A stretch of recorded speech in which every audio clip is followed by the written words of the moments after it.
Assalamualaikum warahmatullahi wabarakatuh. Perkenalkan, nama saya Rizky Aulia SPD dengan NIP 1993 1213 2020 121014, peserta latihan dasar CPNS Pemerintah Provinsi Kalimantan Selatan angkatan pertama. Kali ini saya akan membahas hasil analisis saya mengenai isu efektivitas kinerja individu berdasarkan tupoksi saya sebagai guru.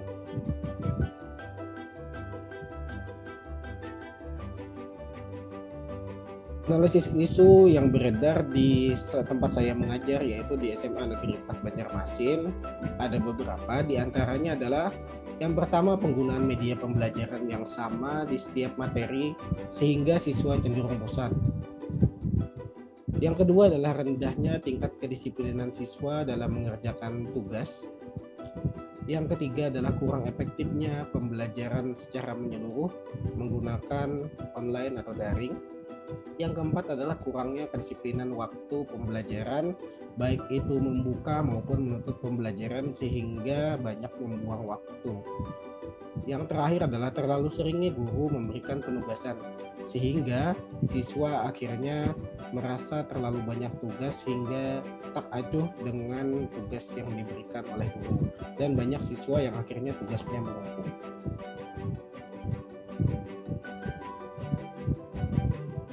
Dari 5 isu tersebut, saya melakukan analisis kualitas isu dengan menggunakan APKL.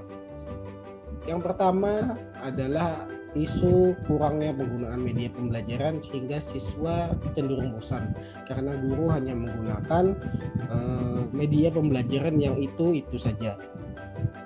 Di sini saya menggunakan analisis APKL. A itu adalah aktual, K itu adalah halayak, P itu adalah problematik, dan L adalah layak.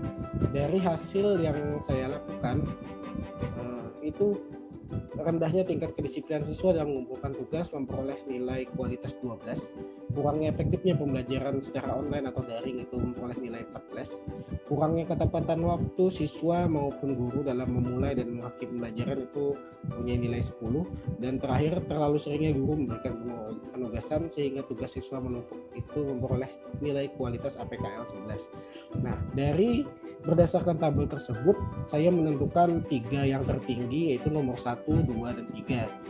Dikarenakan nomor 4 dan 5 kualitas isunya masih terlalu rendah di antara 3 yang lain, maka saya mengurangi nomor 4 dan 5. Sehingga saya melakukan analisis lebih lanjut nanti hanya 3 isu awal saja, yaitu isu nomor 1, 2, dan 3. Sebelum itu, analisis APKL ini pedoman penskorannya bagaimana saya memperoleh nilai dari yang tadi ada 10, 11, 12, 13, dan 14 tadi, itu berdasarkan pedoman penskoran yang ada di materi agenda pertama, yaitu pedoman penskoran cakupan APKL.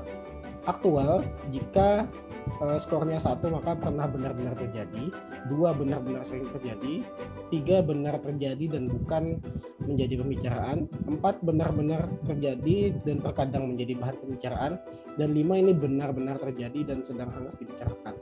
Lalu yang K adalah halayak. 1 jika tidak menyangkut hajat hidup orang banyak, dan 5 itu sangat menyangkut hajat hidup orang banyak. Lalu P-nya itu adalah problematik. Dari 1 sampai 5, 1 itu masalahnya sederhana, namun semakin tinggi angkanya, kelima itu adalah masalah yang sangat kompleks sehingga perlu dicarikan solusinya. Lalu L adalah layak. 1 itu berarti hanya masuk akal, namun nomor 5 itu masuk akal, realistis, dan relevan untuk dimunculkan solusi pemecahan masalahnya. Ini adalah pedoman penskoran saya untuk menganalisis isu dari 5 isu yang ada di SMA Negeri 4 Banjarmasin tadi. Lalu saya menapis lagi isu tersebut dengan kriteria USD. Nah, dari 3 yang tersisa tadi, maka saya menggunakan analisis identifikasi isu USG. Yang pertama, kurangnya penggunaan media pembelajaran sehingga siswa merasa bosan, itu nilainya 11. Rendahnya tingkat kedisiplinan siswa dalam mengumpulkan tugas, itu nilainya 10.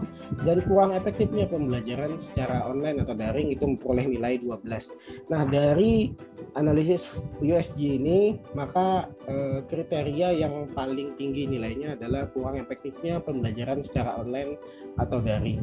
Berdasarkan tabel tersebut, maka akhirnya saya memutuskan untuk menganalisis lebih lanjut mengenai kurang efektifnya pembelajaran secara online atau daring. Nah, setelah memilih tadi, sebelumnya saya akan membahas apa sebenarnya itu pembelajaran daring, karena yang akan dibahas ini isunya adalah pembelajaran daring yang kurang efektif. Pembelajaran daring itu secara harfiah adalah kegiatan belajar yang dilakukan menggunakan koneksi internet.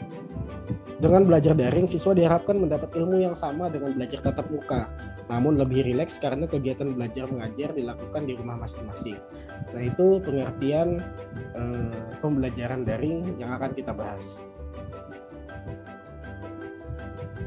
Dari isu tersebut, saya melakukan teknik analisis isu menggunakan fishbone diagram. Dari fishbone diagram, saya mendapatkan beberapa penyebab dari kurang efektifnya pembelajaran secara online. Yang pertama adalah masih banyaknya guru yang belum menguasai iptek yang mendukung pembelajaran secara online. Hal ini terlihat dari banyaknya guru yang masih kesulitan melakukan penginputan tugas online, pembuatan absensi online, lalu juga melakukan ujian secara online. Yang kedua adalah beberapa siswa belum memiliki handphone atau gawai yang dapat menerima pembelajaran online. Beberapa siswa di sini masih menggunakan handphone atau gawai yang lama. Karena di SMA Negeri 4 Banjarmasin itu mayoritas adalah masyarakat menengah ke bawah, sehingga masih banyak siswa atau ada beberapa siswa yang belum memiliki handphone yang cukup canggih untuk menerima pembelajaran secara online. Yang ketiga adalah harga kuota internet yang cukup mahal untuk melakukan pembelajaran online. Sedangkan pembelajaran online atau daring yang kita tahu memerlukan kuota yang cukup banyak. Apalagi saat siswa mengakses materi yang dibagikan melalui YouTube atau aplikasi lainnya. Selain itu, pembelajaran daring sinkronus seperti misalnya menggunakan Zoom Meeting, lalu atau menggunakan Google Meet juga ini cepat sekali mengurangi kuota internet siswa. Sedangkan yang saya tahu, siswa di sekolah saya di SMA Negeri 4 Banjarmasin mayoritasnya adalah siswa mayoritas menengah ke bawah. Yang keempat adalah penugasan yang terlalu banyak dari beberapa mata pelajaran dan media pembelajaran yang selalu sama, membuat siswa akhirnya mudah bosan. Hal ini terlihat dari banyaknya guru yang selalu menggunakan satu aplikasi saja, yaitu Google Classroom di setiap pembelajarannya. Hal ini membuat siswa bosan karena selalu menggunakan aplikasi yang sama setiap harinya di setiap mapelnya. Selain itu, guru juga terlalu banyak memberikan tugas di Classroom tersebut, sehingga akhirnya tugas siswa menumpuk dan akhirnya banyak siswa yang tidak acuh dengan tugas yang diberikan. Inilah analisis dengan menggunakan diagram fishbone yang mengakibatkan akhirnya kurang efektifnya pembelajaran secara online atau daring.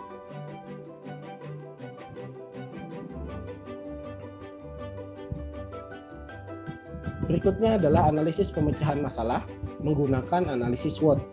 Kalau tadi menggunakan fishbone kita mendapatkan penyebab-penyebab dari masalah tersebut, sekarang pemecahan masalahnya menggunakan analisis SWOT atau strength, weakness, opportunity, dan threats.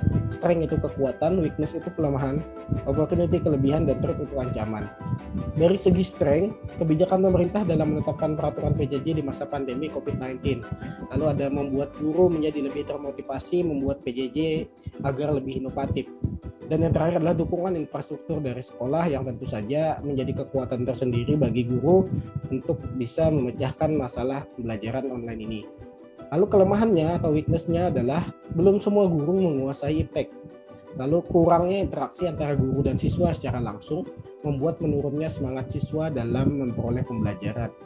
Tingkat kejenuhan yang berlarut dapat mempengaruhi siswa tidak disiplin dalam mengikuti pembelajaran. Mulai banyak siswa yang jarang masuk, mulai banyak siswa yang jarang mengumpul tugas, juga banyak siswa yang terlambat melakukan absen. Lalu yang ketiga adalah opportunity atau kelebihan atau keuntungan. Yang pertama adalah fleksibel dalam waktu dan tempat pelaksanaannya, karena secara daring kita bisa melakukannya secara fleksibel, lebih fleksibel daripada saat pembelajaran di kelas. Yang ketiga adalah kebijakan solutif untuk mengurangi penyebaran COVID-19. Dan yang ketiga adalah adanya bantuan kuota belajar dari pemerintah. Ini juga keuntungan tersendiri bagi siswa yang membantu mereka untuk bisa menerima pembelajaran secara online. Lalu ancaman, tidak semua orang tua maupun siswa melek teknologi. Lalu ada faktor ekonomi keluarga juga sangat mengancam, karena masyarakat di sekitar sekolah saya atau mayoritas siswa saya adalah masyarakat menengah ke bawah. Lalu kurangnya kerjasama dari wali siswa dalam mengontrol kegiatan belajar siswa di rumah.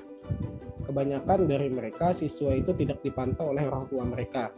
Kalau biasanya di sekolah itu dipantau oleh guru, apakah mereka mengerjakan, apakah mereka memperhatikan atau tidak. Sedangkan saat di rumah banyak masih orang tua atau wali siswa yang tidak mengamati pembelajaran anaknya masing-masing. Ini juga menjadi ancaman tersendiri bagi pembelajaran daring tersebut.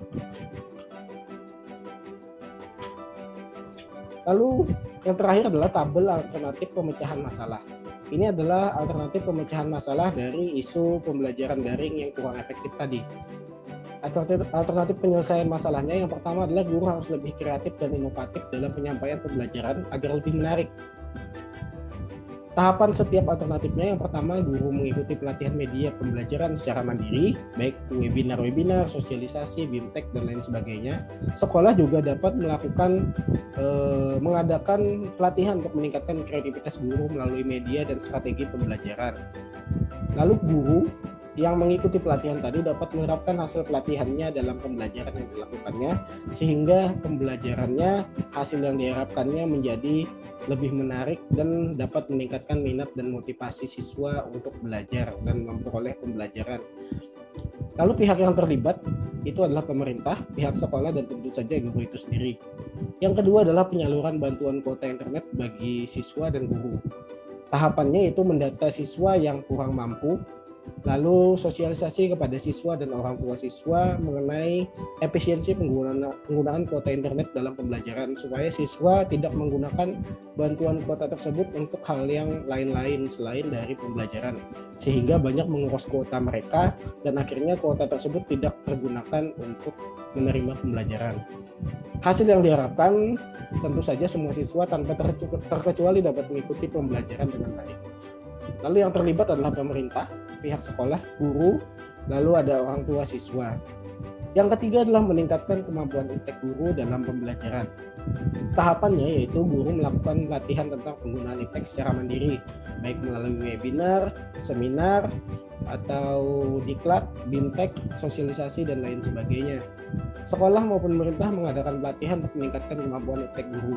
Hasilnya diharapkan tentu saja meningkatkan kemampuan iptek guru sehingga lebih mudah dalam melakukan pembelajaran secara daring maupun online. Tidak ada lagi guru yang tidak melek teknologi, tidak paham bagaimana menggunakan aplikasi-aplikasi dalam pembelajaran. Juga tidak hanya menggunakan satu aplikasi saja sehingga siswa mudah bosan. Ini hasil yang diharapkan. Pihak yang terlibat tentu saja adalah pemerintah, pihak sekolah, dan juga guru itu sendiri. Terima kasih, itulah tadi analisis isu kontemporer mengenai isu yang terjadi di sekolah saya di SMA Negeri 4 Banjarmasin serta pemecahan masalahnya. Demikian, salah hilaf mohon maaf. Wassalamualaikum warahmatullahi wabarakatuh.